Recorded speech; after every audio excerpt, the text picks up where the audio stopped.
Face to Face with Evil, July 1st. No.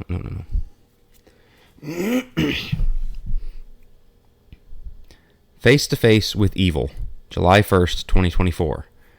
To begin last year's Pride Month, I wrote on how the plus in LGBTQ+ stands for pedophilia. I said so because of a mountain of evidence that, by and large, the voices of the movement are either indifferent toward or even enthusiastic about the sexualization of children.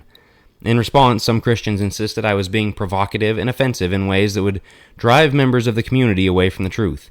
Obviously, that is not my intention, but if the claims are true, shining the light on the evil in this movement should encourage the truth seekers among them to distance themselves. In the prior article, I gave plenty of reasons why being in the L, G, B, or T does not make one a child predator, but aligning with the movement creates tacit acceptance of them. For as much evidence as I put in the original article, there's always more. It's an endless supply. Just this week, Twitter user Chad Felix Green shared a gut punch of a thread on being exploited by older homosexual men beginning at the age of 14. But he wasn't just tweeting about his own experiences. He explained how this is an open secret within the LGBT culture. He's not the first to explain this phenomena.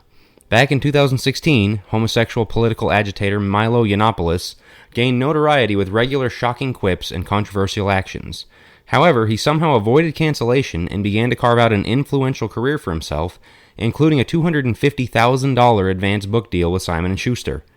Nothing he said or did seemed to get him shut down, until the day he explained how young men are introduced to homosexuality. Explicit content warning.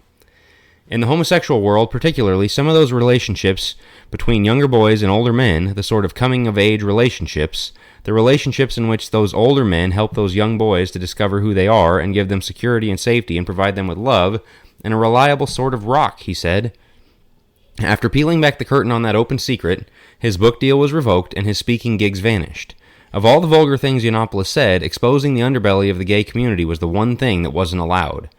This secret has been out for decades, though. The Overhauling of Straight America was a guide written by two gay men in 1987 to detail their plan to gain broad cultural acceptance for their community. It was later expanded into a book entitled After the Ball. Read in hindsight, they executed the blueprint to perfection. But in their marketing strategy, they revealed an ugly truth. Quote, a media campaign to promote the gay victim image should make use of symbols which reduce the mainstream sense of threat, which lower its guard, and which enhance the plausibility of victimization.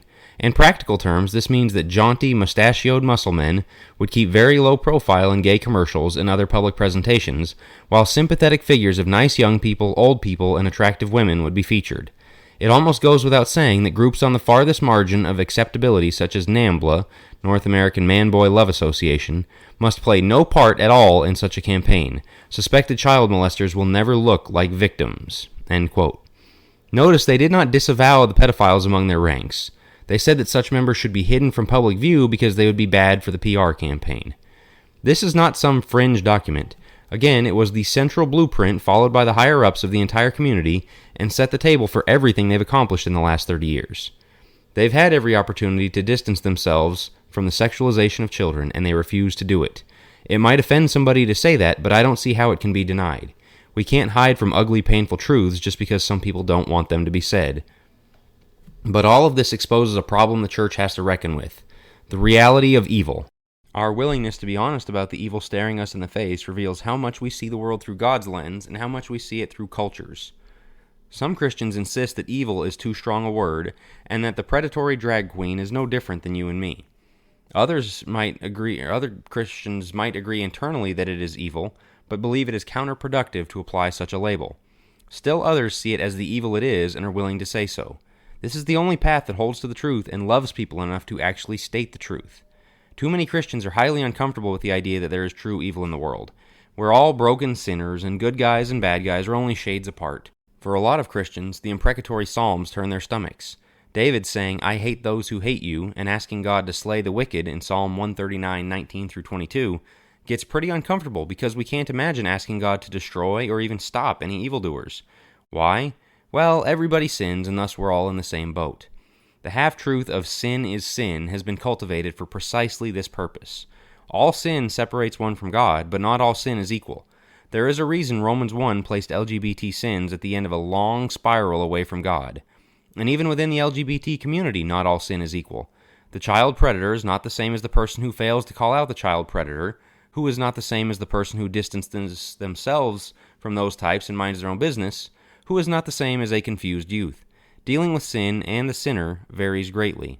But since we've equivocated so much on sin, it's treated as all the same, and it's all not that bad. When wickedness stares us in the face like it just did for a solid month, we find ways to soften the blow and be relatable, rather than firmly and lovingly pointing out the wickedness of the movement. We refuse to look true evil in the face and call it evil. Since truth has been discarded because it hurts feelings, love is the only card in our hand, and love without truth is a dangerous card to play. Truth and love in the face of evil. Once again, each case is different as to how much a person is a victim of sin and how much they are a culprit of it. Many misguided people are victims of a culture that funnels them toward LGBT as they struggle with their identity. Truth should help them see the evils of the community and how it preys on people like them while pretending it loves them. Pride does not lift anyone up but destroys them from within. See 1 Corinthians 6:18. Love should show them what it really means to be accepted in Christ and his family. There is true belonging for the prodigal come home, for the Romans 1 person to join the "such were some of you" of 1 Corinthians 6 and verse 11. On the other hand, there are many others who are fully aware of what they're doing and how they're using their protected identity to prey on others. There comes a time when being loving toward such a person means stopping them and preventing them from preying on anyone else. It is not loving to them to leave them unopposed, and it is especially not loving toward their victims. Our humanist anthropology refuses to see the ugliness of sin and the depravity it can create, but real evil is out there. A biblical anthropology helps us see just how bad things can get when God is removed from man's life. Christ is the solution to the world's evil, but that solution takes various forms. It should be our prayer that they all come to the knowledge of the truth, and if they will not, that they be stopped from harming others and destroying more lives with their wicked ideology. Thanks for listening. For more, check out jackwilkie.co, where you can find the full archive of my articles, where you can also become a subscriber by email and receive the articles as soon as they go up, 4 to 5 days ahead of the podcast feed. And if you should so choose, you can support my work by becoming a premium subscriber.